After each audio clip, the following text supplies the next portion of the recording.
Hi, my name is Dana Reynolds. I'm a hypnotist who has specialized in past life regression, and I'm here to satisfy your curiosity about it as honestly and directly as I can. I'm not even here to convince you that past lives are real. What I am here to do is to explore many possibilities and ask you to consider them all with an open mind. When most people hear the term past life regression or past life hypnosis, they think reincarnation. Yet, as you'll learn in this video, this is only one of many possibilities. What follows are more than 17 possible explanations for the past life regression experience, ranging from the scientific to the wildly speculative. So let's start with reincarnation. Life usually presumes a linear progression of one's unique soul or personality as different people along a known historic timeline. The problem? There are more people in total alive today than have ever been alive in all the known history of the planet. So purely by the numbers, there would be less than one past life for each person. It would follow then that most people are so-called new souls, and only a very tiny minority have more than one lifetime here so far. But notice I said in all the known history of the planet, meaning history as we tend to define it in the West. Hindu yaga cycles last over 4 million years and then repeat. In that scenario, there are plenty enough lifetimes to go around. Let's pull back and consider that past life regression may simply be the ego crafting a story to explain current behavior. Hypnotherapists must be very careful not to deepen a client's self-limiting beliefs by using the past as proof and an excuse to continue acting out. No matter the experience, if we bring it back as another layer of shellac for our egos, we've only created a deeper problem to fix. Maybe it's just pure imagination. Don't let this disappoint you. Make believe and creativity are core human experiences.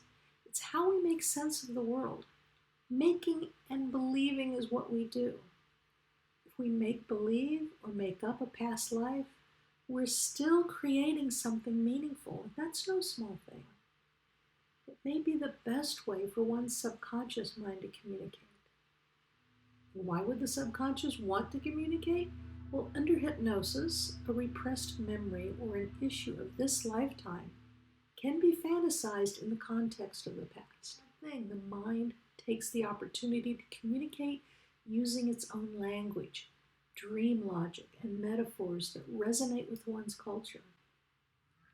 So another explanation is it's an example of karma or karmic debt. In this circumstance, past life regression gives us access to understand and rectify past mistakes. Just be careful that karmic debt doesn't become another excuse for the ego to keep being a rascal. We can also look past our personal karmic debt to see the wider social patterns that have been indoctrinated into our own behaviors. Patterns that, as we become more enlightened, we can turn the spotlight of awareness on them and evolve past them. Another explanation, I'm sorry to say, is sloppy hypnosis, where that poorly executed past life regression often happens when a hypnotist supplies leading questions that create false memories while in a suggestive state. Go look at pretty much any popular YouTube past life regression to see this in action. Notice what the hypnotist is saying first. Past life regression should be strictly forensic. A hypnotist's role is to help direct a client's attention to clarify what they are already seeing. Another explanation is delusion. For those who are invested in the idea that the current life is all there is, it follows that any experience that says otherwise is an opportunity for self-deception or maybe evidence of some kind of mental aberration, if not outright mental illness. A person that has difficulty discerning reality should not undergo past life regression. There are on-stage scenarios where the subject is led through a series of states that result in the illusion of a past life regression for pure entertainment or, God forbid, outright deception to take advantage. So I was at a magic show, and the illusionist asked for volunteers for a past life regression. So of course I raised my hand because I wanted to see what he was up to. It was fun and it was total BS. At one point, our eyes met, and I could see that he saw that I saw through the illusion, and we had this silent moment where we made an instant pact not to reveal the trick, because after all, it was all in good fun. Clearly, the show was even called The Illusionist. I just played along, and I was surprised that even my friends who came with me were fooled. He was really good, and from the seats in the audience, it looked like the real thing. So let's look at some New Agey explanations, like energy resonance. As energetic beings under hypnosis, it's possible to pick up a separate person's lifetime that so resonates in correspondence with your own that your vibrations correlate, and you're able to connect, participate, and learn from the other life. Then there's the holographic universe. There's a theory that suggests that we all share in a holographic consciousness, where each part or person contains the whole or everyone. As such, consciousness may be available to explore in meaningful ways because you already contain access to everything and everyone as a part of yourself. Another word for this is oneness. As a part or expression of the infinite being, one is and will be all possible experiences of consciousness, eventually. One needs only to shift one's perspective to view another aspect of oneself as a higher consciousness, a transcendent and preeminent connection to something greater that helps one grow with instruction and insight. Indeed, time is an illusion, and everything actually occurs at once. Then it stands to reason that the other life is happening now. And perhaps you may both take resources to gain perspective and give resources to assist your quantum partner. And if it's happening now and you're interacting with it, might you be able to contribute to the situation? Maybe that's why you're there, not just to observe, but to offer assistance. I encourage my clients to take action in the scenario. Not just take it in, not just be a tourist, but perhaps they're there for a reason beyond their own curiosity or need. Some see this as an example of conducting a soul rescue, as either an active participant through intervention, or as a silent witness, simply providing absolution, love, and forgiveness. I had the privilege of watching this happen with one of my clients. As she was emerging from a different hypnotic experience, she called out, "Wait, there's someone who needs me." I returned her to the state of mind that she needed, and she saw with her mind's eye a small child abandoned in a concentration camp who was alone and crying. She was able to go to him, hug him, offer him comfort, which she did for a long while until she felt it was okay to leave him with some strength and resilience she was able to give him. We'll never know who that child was, but surely he must have seen her as some kind of angel instead of a person from the future who was able to connect through hypnotic state. And did it really happen? Or was she merely comforting her own inner child? We'll never know that either. So another explanation are epigenetics or cellular memory. It's only been fairly recently proven that memories or behavior traits are encoded and expressed in DNA based on ancestors' experience. For example, if your great-grandmother experienced starvation before she had her children, her descendants are more likely to have a compulsion to overeat or hoard food. This is certainly one situation most of us would like to do an intervention on.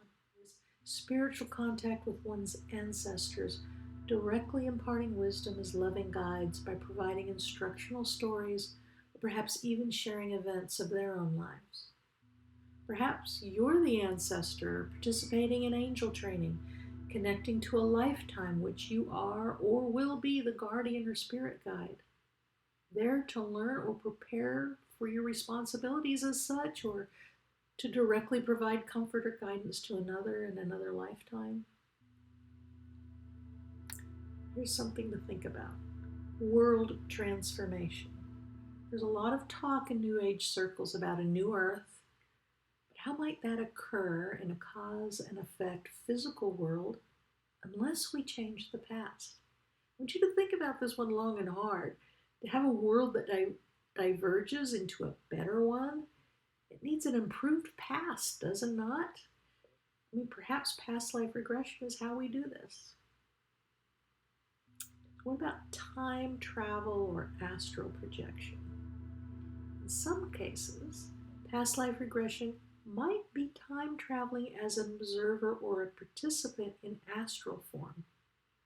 I actually witnessed this with one client. It was the most profound session I've had to date. It was with a woman about my age who came to me for a regression, not a past life regression, but she wanted to regress into her own lifetime. She wanted to understand what it was that suddenly happened to her that caused her to abruptly change the course of her life. She was a drug addict and an alcoholic one moment and a sober, responsible person the next. The transformation has lasted her whole life since. She told me that when she was in her 20s, she was simply reaching into the refrigerator for a beer, and something overwhelming came over her, and she was sober from that moment on. She just couldn't remember what it was, and I was curious too. So I led her back to that time in her memory, but kept her as a witness from across the room, not reliving the moment, but watching it through her mind's eye, as though on a movie screen, so she would remain detached and impartial. But she couldn't stay impartial. She was so moved and distressed by seeing herself in a drunken state, living in appalling conditions, and feeling so hopeless and helpless that she began crying with grief for herself as a young woman. And when her younger self went to the refrigerator to reach for another beer, she just couldn't take it anymore. She yelled, "Stop, don't do that," and entered the scene and yanked herself away from the fridge. The moment was so startling and so powerful, she immediately awoke, and we looked at each other in amazement as we both realized it was her, here and now, that intervened with herself in the past. It was one of those Harry Potter time turner moments. I've asked myself over and over if that really happened, or if it was her subconscious that offered up a plausible story to fill a psychological gap. Maybe. I don't know. I only know the woman felt her story was now complete. She was even more empowered by her experience. And that's good enough for me.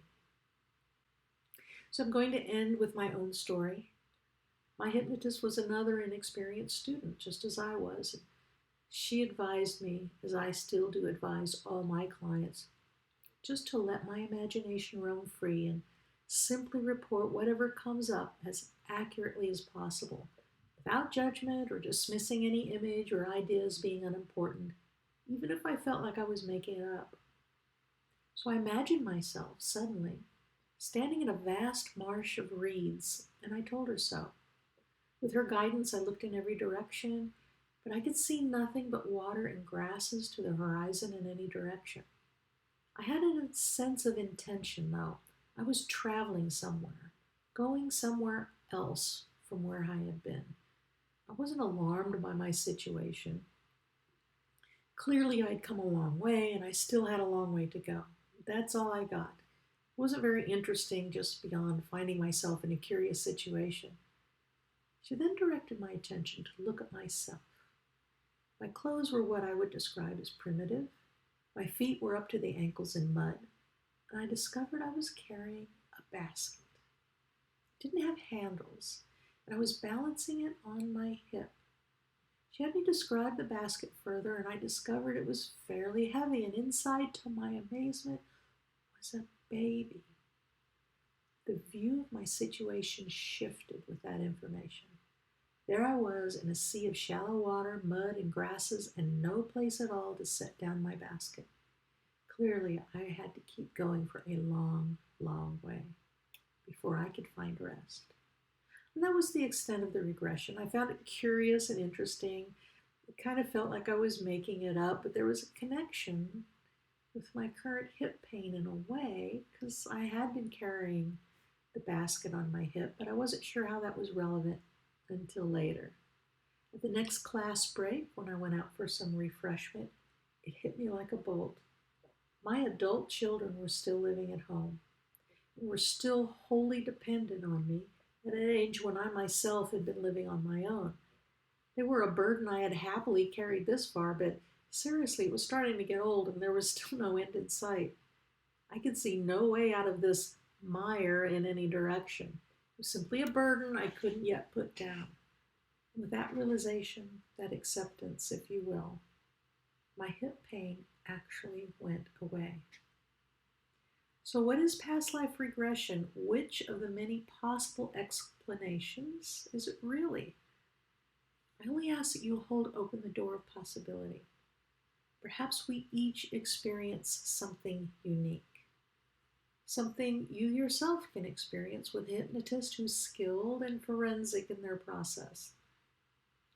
I would be honored if you would choose me as your guide to your own mysteries, as long as you're willing to approach past life regression as more than spiritual tourism, but as a possibility of self-discovery with beneficial resolutions, if only acceptance and insight.